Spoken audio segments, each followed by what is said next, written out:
Hi, this is Dr. Gregory Sadler. I'm a professor of philosophy and the president and founder of an educational consulting company called Reason.io, where we put philosophy into practice. I've studied and taught philosophy for over 20 years, and I find that many people run into difficulties reading classic philosophical texts. Sometimes it's the way things are said or how the text is structured. But the concepts themselves are not always that complicated, and that's where I come in. To help students and lifelong learners, I've been producing longer lecture videos and posting them to YouTube. Many viewers say they find them useful. What you're currently watching is part of a new series of shorter videos, each of them focused on one core concept from an important philosophical text. I hope you find it useful as well. When we're considering the existentialist movement in a somewhat narrowed, restricted, and you might say even technical range, as Albert Camus is using the term, or in a broader sense that would include Camus himself within the existentialist movement and spectrum, one of the key figures that's going to come up is that of the novelist and short story writer Franz Kafka, and Camus actually devotes an entire appendix to Kafka's works at the end of the Myth of Sisyphus, entitled Hope and the Absurd in the Work of Franz Kafka. And the title is important.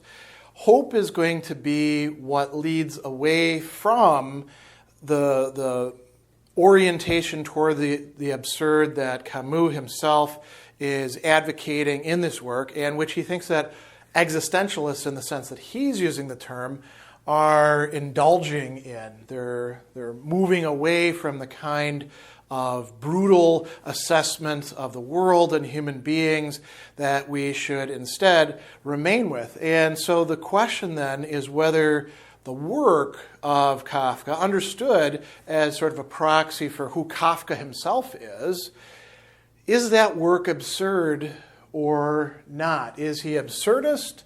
Is he existentialist? What should we make of his work? And there's two different seemingly contradictory assessments built into this chapter. And so on a first or superficial reading, somebody might get a little bit confused. He says at a certain point, I recognize here a work that is absurd in its principles. So Kafka's work is absurd, right? But then a bit later, in considering the castle and the importance of that, he is going to, here we go, he says, I shall speak like him and say that his work is probably not absurd.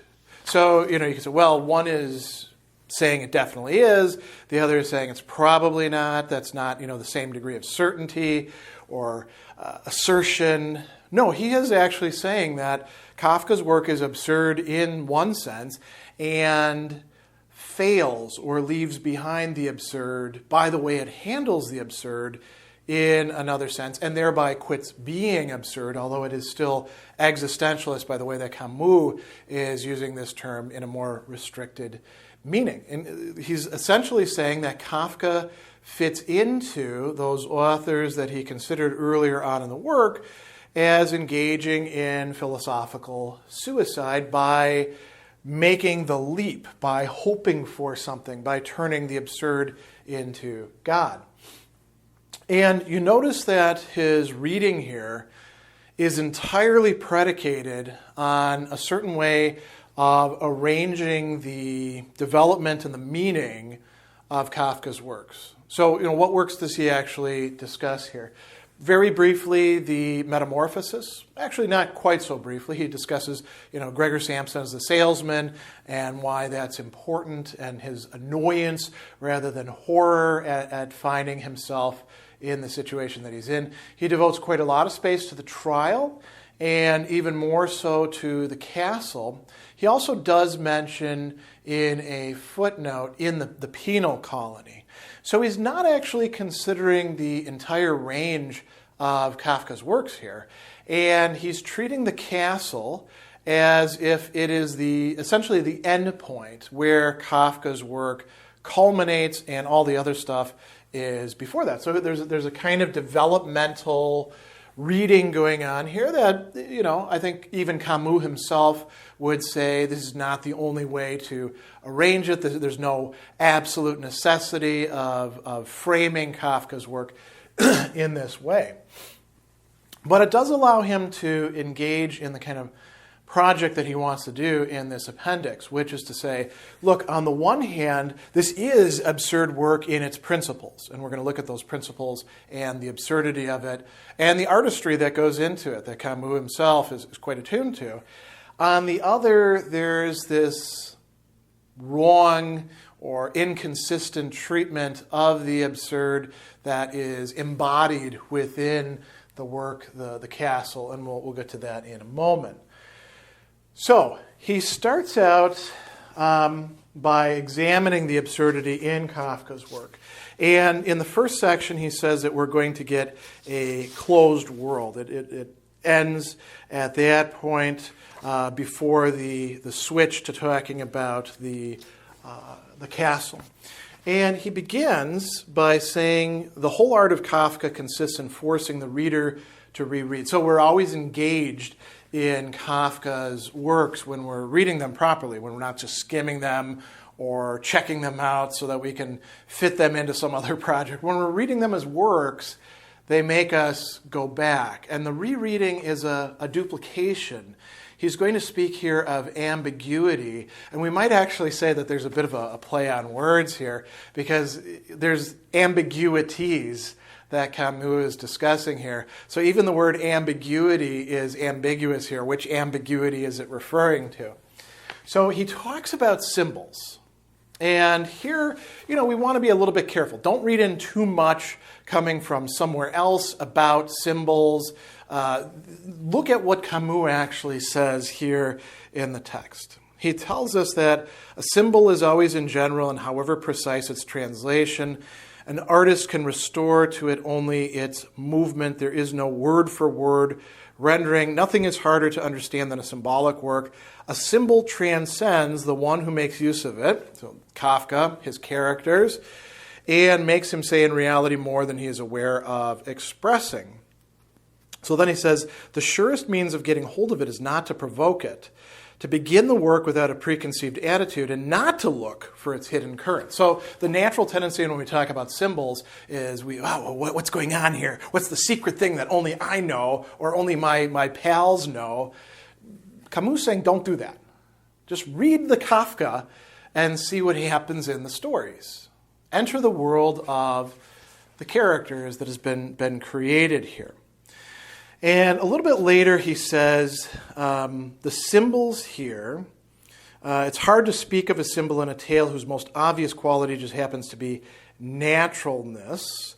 And then a little bit later on, he tells us that the worlds are brought together, or symbols, the symbol brings together two planes, two worlds of ideas and sensations, and a dictionary of correspondences between them. And he says this lexicon is the hardest thing to draw up. As a matter of fact, he's speaking hyperbolically of a lexicon here. Don't use a lexicon.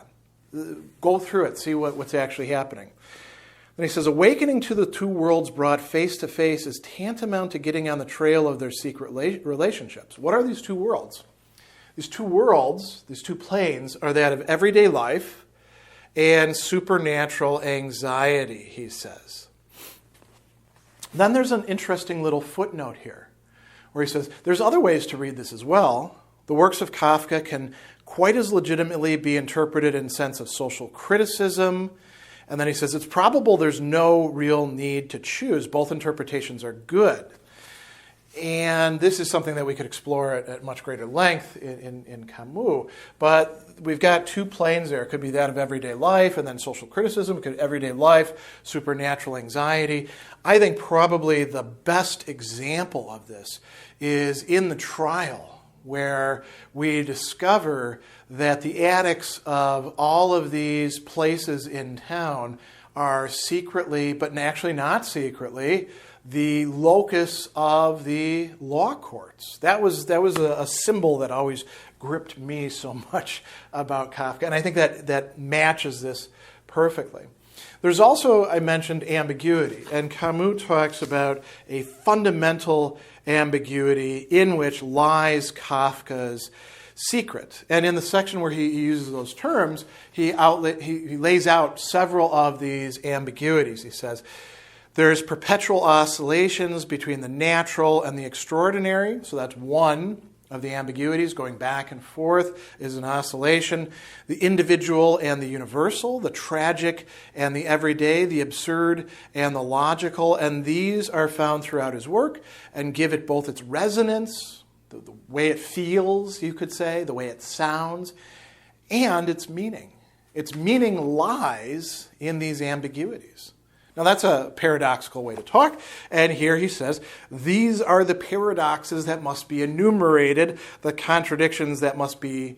Now, notice what he says here. He doesn't, the contradictions that must be explained away, the contradictions that must be understood. No, the contradictions that must be strengthened in order to understand the absurd work. So, in order to understand any absurd work, we have to look at this, but it's even more so important with Kafka. A little bit earlier, he talks about the characters are being dragged off into the pursuit of problems they never formulate. And this fits in well with the next thing that he points out as well about consistency.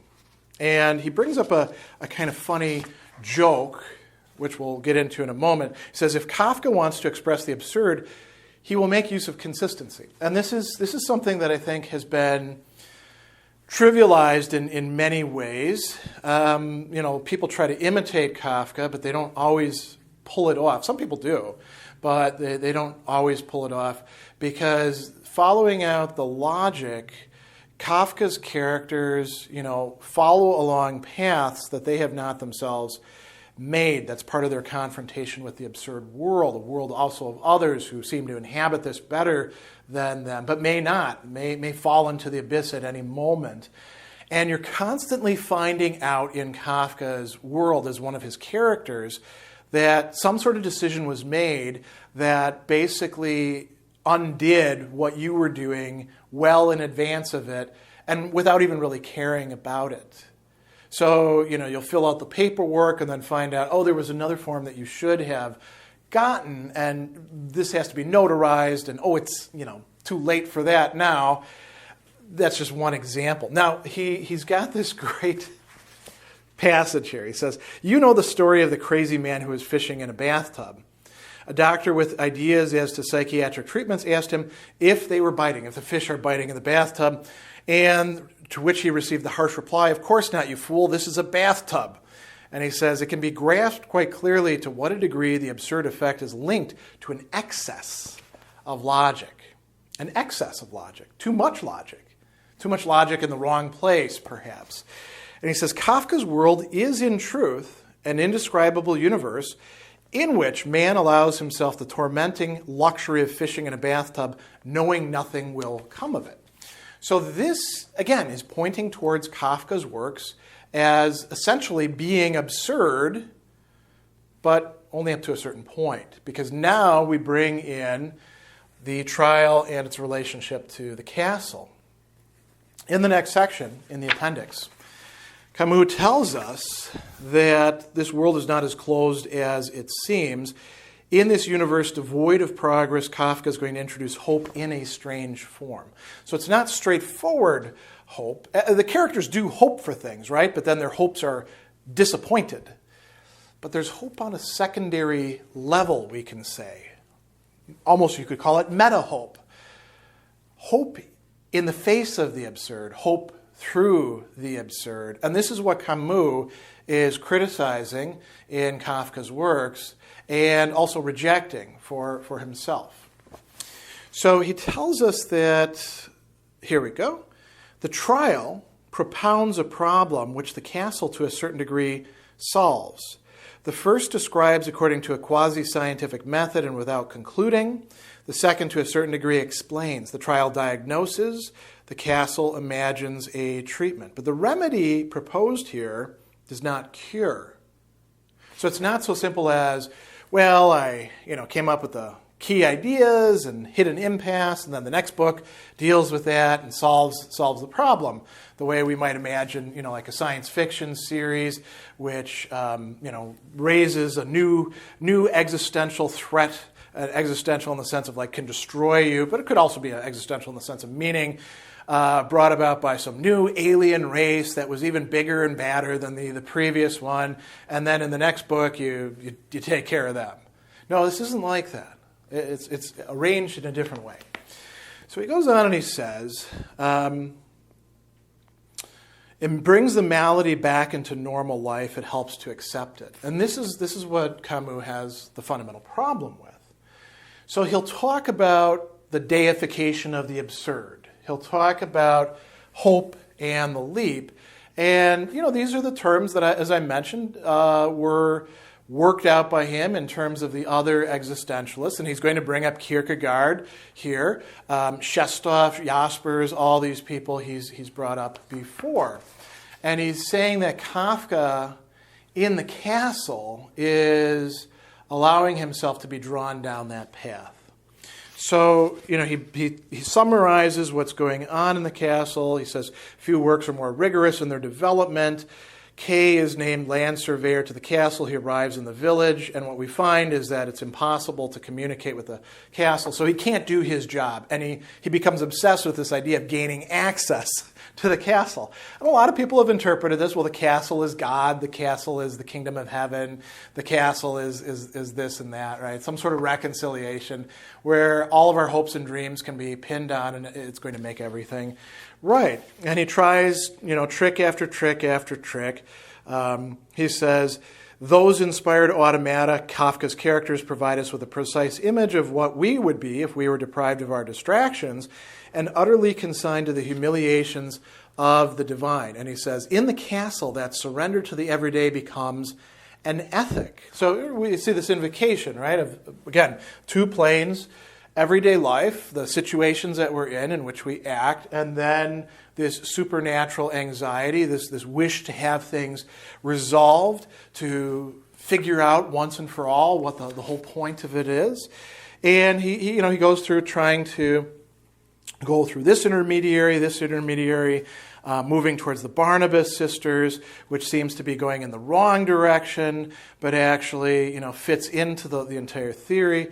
He says that the path pursued by Kafka's hero from Frida to the Barnabas sisters is the very one that leads from trusting love to the deification of the absurd. Here again, Kafka's thought runs parallel to Kierkegaard, right? It's not surprising the Barnabas story is placed at the end of the work. And he says the land surveyor's last attempt is to recapture God through what negates him, to recognize him not according to our categories of goodness and beauty, but behind the empty and hideous aspects of this indifference, his injustice, his hatred. The stranger who asked the castle to adopt him is at the end of his voyage a little more exiled because this time he is unfaithful to himself, forsaking morality, logic, and intellectual truths in order to try to enter the desert of divine grace. And here Camus is going to say, this is embracing the absurd, but in the wrong way. How so? Through hope. And he says, the word hope is not ridiculous. The more tragic the condition, the firmer and more aggressive that hope becomes. The more truly absurd the trial is, the more moving and illegitimate, notice that term, illegitimate, the impassioned leap of the castle seems. And he says, we find again in a pure state the paradox of existential thought as it is expressed by Kierkegaard. And he goes on and says, one has to have written the trial to undertake the castle. We could also say, similarly with Kierkegaard, as Kierkegaard tells us in Fear and Trembling, you can't be the knight of faith without having gone through infinite resignation. And infinite resignation is more like what Camus is advocating here in the Myth of Sisyphus, right? So we've got this leap going on. We don't have to go further with this, I think, other than to say that what do Kafka, Kierkegaard, and Shestov, or as he says, those in short of existentialist novelists and philosophers completely oriented towards the absurd and its consequences, what makes them do this hope, path. He says, they embrace the God that consumes them. It's through humility that hope enters in. And Camus says, no, that's not the route that an absurdist, as opposed to an existentialist, ought to be taking. So he talks here about infidelity. And he says that the absurd work can lead to an infidelity that he himself, Camus, wants to avoid, and that is what is going on in the castle. So, what do we have with Kafka? We have a writer and his work, the body expressing his stuff that is definitely worth reading, definitely worth checking out, absurd in its principles, absurd actually in much of the literature that composes it, just not absurd in this one particular work that Camus chooses to make central as Kafka's endpoint, the castle. And I suppose, you could say, why not? Why shouldn't that work be the endpoint? The last thing I want to bring up here is he talks about nobility and universality. And here, as we're reading this section, this is towards the end. He says, there we go.